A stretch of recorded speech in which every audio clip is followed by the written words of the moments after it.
Bienvenue à tous. Je vous le disais à l'instant dans les titres, le Premier ministre Choguel Kokala Maïga était ce matin devant les membres du Conseil national de la transition.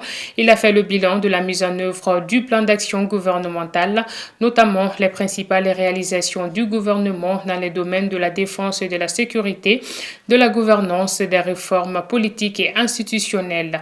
Il était également question des négociations avec la CEDEAO sur la durée de la transition et des affaires qui ont défrayé la chronique, dont celle controversée au recrutement de la CANAM, entre autres.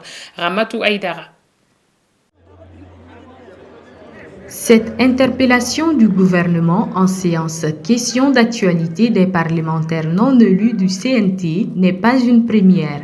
Elle s'inscrit dans la tradition républicaine et démocratique et permet en ce sens de jauger davantage le taux de réalisation du plan d'action gouvernemental.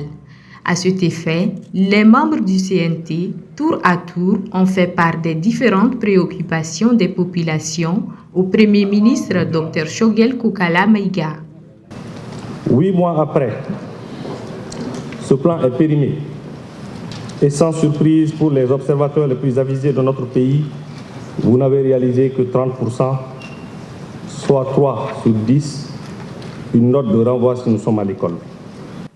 Monsieur le Premier ministre, avec seulement 33,87% des actions réalisées, pensez-vous que vous devrez continuer à bénéficier de notre soutien? Où en est-on avec les négociations avec la CEDEAO? Où en est-on avec la mise en œuvre de l'accord pour la paix et la réconciliation issu du processus d'Alger? Moura nous a prouvé que nos militaires sont capables de faire autant, sinon plus que des militaires que nous avions amenés de tous les pays du monde et les cantonnés pendant 9 ans ici.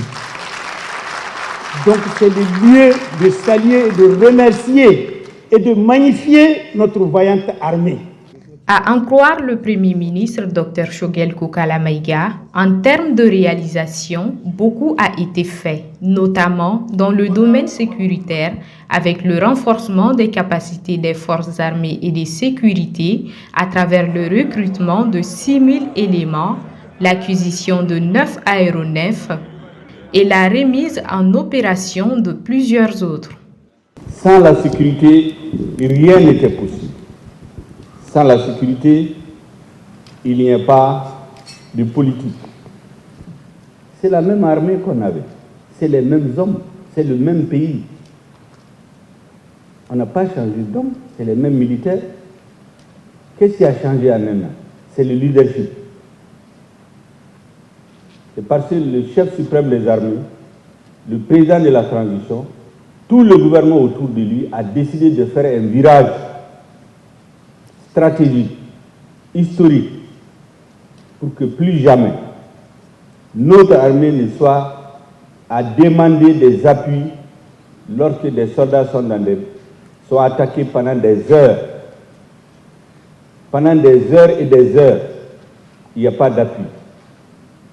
Ils tombent par dizaines, on ne peut pas rapatrier leur corps. Nous avons décidé de mettre fin à cette dépendance. Et ça, il fallait en payer le prix et le coût. Et c'est ce que nous avons payé.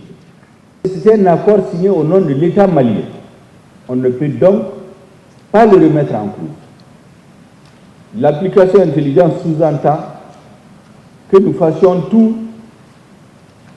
tout ce qui est possible pour nous entendre, sauf les actes qui doivent être posés, qui peuvent conduire à moins ou l'État à la partition du Mali. Je dois vous dire que les discussions avec la CEDEAO continuent. À la date d'aujourd'hui, la date incompressible pour implémenter les bases du processus du changement, tous les calculs que nous avons faits, y compris avec les experts étrangers, montrent qu'on ne peut pas aller en deçà de 24 mois. Ces chiffres-là ont été discutés face à face avec les techniciens de la communauté internationale. Malgré les nombreuses préoccupations relatives notamment au renforcement de la sécurité, aux réformes politiques et institutionnelles, Au chronogramme électoral, à la cherté de la vie, à la lutte contre la corruption, aux problèmes liés à l'attribution récente des logements sociaux, les membres du CNT n'ont pas manqué de féliciter la montée en puissance de l'armée.